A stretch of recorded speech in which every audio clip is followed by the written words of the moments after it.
God's plan for your life is a summation that is in a word called what? Prosperity. And that is found where? 3 John verse 2. 3 John verse what? Verse 2. And he said, I wish above all things that thou mayest prosper and be in good health, even as your soul what? Prospereth. Now, that is the whole summary of what I taught in the first service last week. If you have a good comprehensive note, that's what? A summary of what I did. And I'm saying, as I conclude that first part, that God's plan for your life covers the 3 major areas of what? Of your life. Number 1, your soul.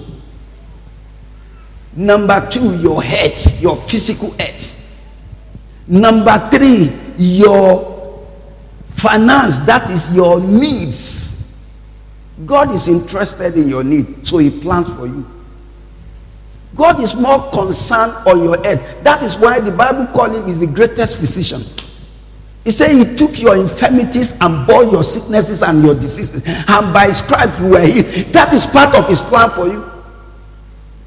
And he has planned that for your soul. He said with all that you could do, save your soul. God can't save your soul, but he has saved your spirit. You have responsibility to do what? To save your soul. It is your soul that will stand the days of God's judgment. It is not your spirit. Do you understand what I'm saying? Your spirit will not stand in the days of judgment because your spirit came from God. But your soul has the sole responsibility of whatever you become on earth. It is that soul that will stand on the days of judgment to face what was written on the book. It is not God to save that soul. It is you to save that soul, because he has given life to your spirit. So you only need to allow your spirit to begin on a gradual. So you only save once, but your salvation of your soul is a continuous process. Are you getting what I'm saying? You are saved what? Once, by being born again. But your soul is being saved, is gonna what? Be saved. The final saving of that your soul comes when Jesus appears. And you find yourself what? Raptured. Praise the Lord. So it's a continuous what? Because even so, it's possible that your soul can even lose even the saving grace of God. Because when he chooses not to be what? To be transformed. So when the Bible says, now be transformed, the word transform is that now begin to buy over your soul. Begin to do what? There are a lot of things in your soul that needed to be what? To overcome. And the responsibility lies on you to do what? To do that. So your soul, then your what? Your head, then your what?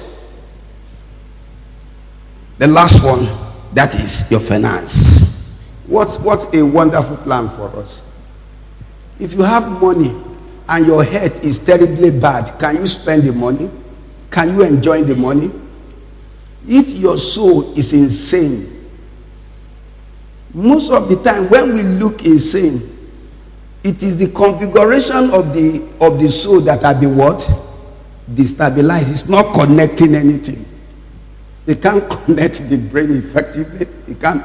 Now, if you are insane and you are put into the pool of money, of what value that money has? Are you getting what I'm trying to say? So your soul must be in order. Your head must be in order, and your finances must what? Must be in order. You know what David said? He said, let me not poor. Let me not be poor to such an extent that I will be stealing somebody's eggs. You see, so poverty can make some people to be stealing. True of us? Poverty can make you to do something naturally. So poverty can make some people to be messing themselves up around here and there because they need money. And God has made a wonderful plan for you and I. Package it in this book of 3 John, verse 2, to take care of what? Of these three aspects. Brethren, what a wonderful and a loving God. So to each of this area, it is the perfect will of God to succeed and to prosper. Which area? 1, 2, 3. I really want you to, I'm saying it, I know why I'm repeating, because I just want you to get this into your heart. God has a vested interest where? 2, 3. If these 3 complete, you'll be a changed person to your community. So God didn't design you and me to be poor. He designed us to enjoy abundance. So that's why I've seen people genuinely serve God and who have understanding of the world cannot walk in poverty. It's abuse to God to walk in poverty. Hello? It's what? Abuse to God. If a parent has given you enough inheritance that can handle you till you die, and the person is living in poverty, is it not abuse to what? To one's parents. With all what your parent has left for you, look at. Is that not what somebody will say? God has left for you and I something amazing that we can't quantify. And I tell you, the sole reason of this teaching is to help you to have an understanding, appropriate and comprehend it, and live by it. Hello? That's the sole essence of this meeting.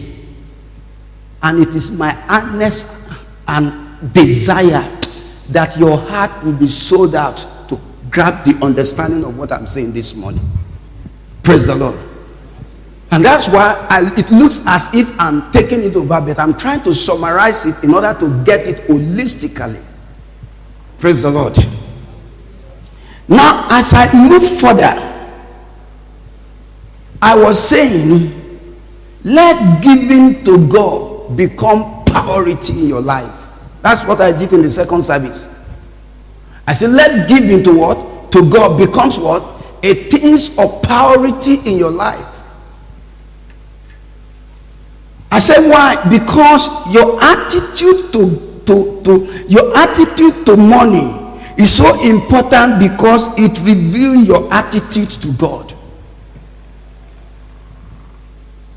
That is to say, your attitude to money reveals your attitude to God. And in Matthew chapter 6, we read a wonderful passage there. Matthew chapter 6.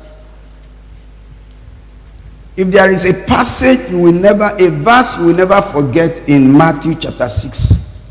Whenever Matthew chapter 6 is mentioned, there is one verse that is prominent in that verse, and that is verse 33. Hello?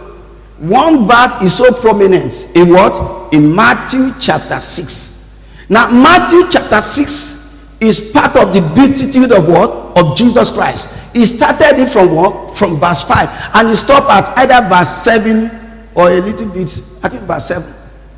So it's a story that started, it's a parables. Now all is. Now do you know that it amazed me when you read that Matthew chapter 5, Matthew chapter 6, and chapter 7. It's like Jesus talking like Solomon in the book of Proverbs. Hello?